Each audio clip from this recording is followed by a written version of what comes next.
Bah, allez, c'est parti. Je vais filer là. Le temps de faire le trajet, de repartir.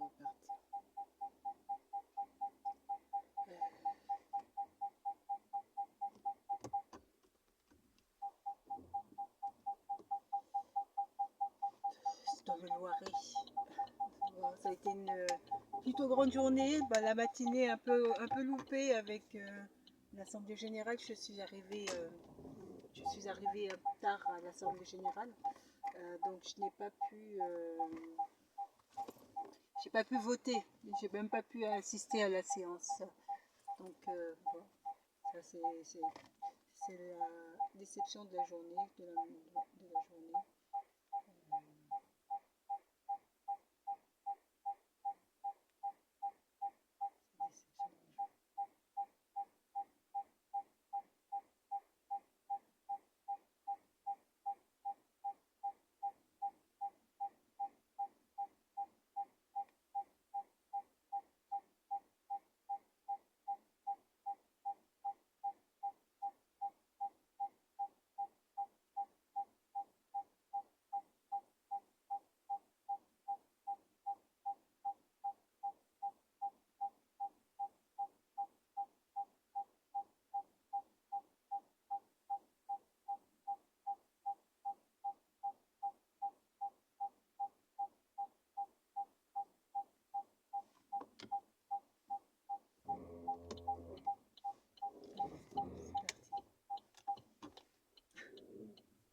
Ça c'est le bruit, je suis en train de reculer et la voiture me signale que je suis trop proche de la voiture de derrière.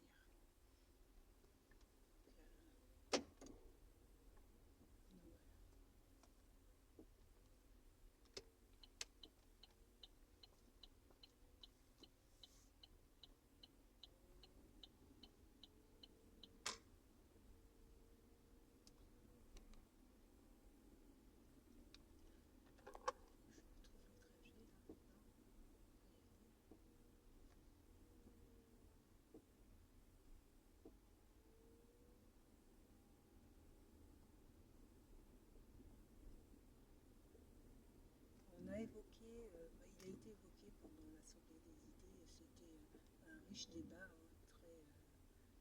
très intéressant. Là, il y avait un débat, c'est sûr. Moi, j'ai évoqué le sujet du médicament, la prise de médicaments par les patients et la nécessité d'avoir une vigilance et en tout cas que les techniques de conciliation médicamenteuse soient plus performantes pour réduire les risques. J'ai évoqué la possibilité que justement la surcharge des médicaments puisse avoir un effet cancérigène sur certains patients. Je reste convaincue de cela. La docteure m'a répondu qu'à sa connaissance, elle n'avait pas connaissance d'éléments d'études qui permettraient de faire le lien de causalité entre donc, la prise de médicaments et l'apparition des cancers. Mais en fait, si vous voulez, si des patients prennent des médicaments et dont notamment il y a un cumul de molécules qui peuvent être similaires, ça veut dire qu'en fait, au lieu de prendre la dose prescrite, ils prennent plus que la dose prescrite parce que si vous mettez les différents médicaments bout à bout, on se rend compte qu'il y a des molécules qui sont similaires. Et donc, moi, je pense que ça a des effets, à mon avis, sur la santé des patients. Elle a indiqué que, a priori, ça peut permettre l'apparition d'autres pathologies. Mais elle ne peut pas confirmer que ce soit particulièrement le cancer. Et voilà, donc c'était assez intéressant. Je disais donc, c'était assez intéressant d'aborder ce sujet. Et puis tout le débat était passionnant, je trouve, de manière globale. Tout le débat était super. Était super. Tout le débat. il y a eu également d'évoquer aussi la prévention sur la sphère intime des personnes, que les gens n'ont pas envie qu'on vienne leur dire ce qu'ils ont à faire aussi de manière préventive sur l'intime. Si vous voulez, la maman qui a envie de donner son paquet de chips à son enfant, c'est des pommes de terre. Si elle estime qu'elle peut donner, et puis ça se fait même dans les pique-niques, on voit dans les établissements et tout, bah, comme moi quand j'étais animatrice en centre de vacances, on partait en pique-nique, chaque enfant avait un paquet de chips. Hein. C'était les pommes de terre de Moumou en fait. Hein. Donc c'est la maman qui souhaite dans sa sphère privée voilà, avoir cette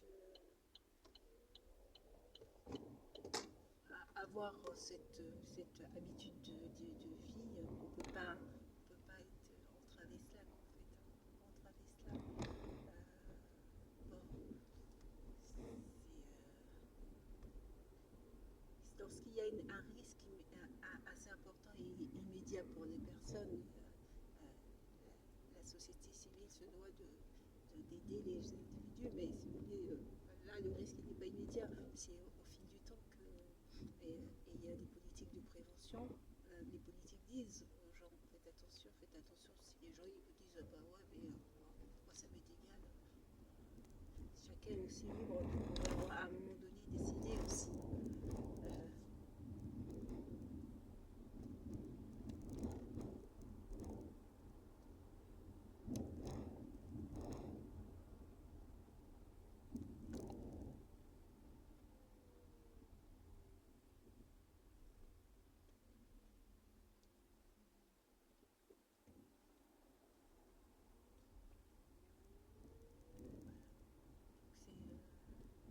C'était passionnant, d'entendre ces échanges et tout le sujet était vraiment correspondait, était vraiment très bien.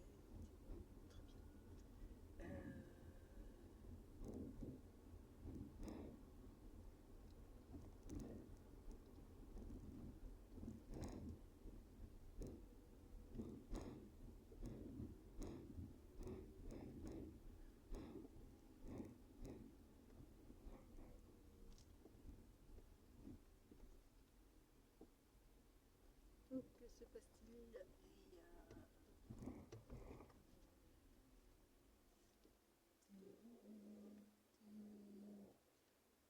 Bah, de toute façon, la Tour Eiffel, il y a toujours du monde, je pense, à mon avis. En tout cas, quand je viens ici, il y a toujours du monde.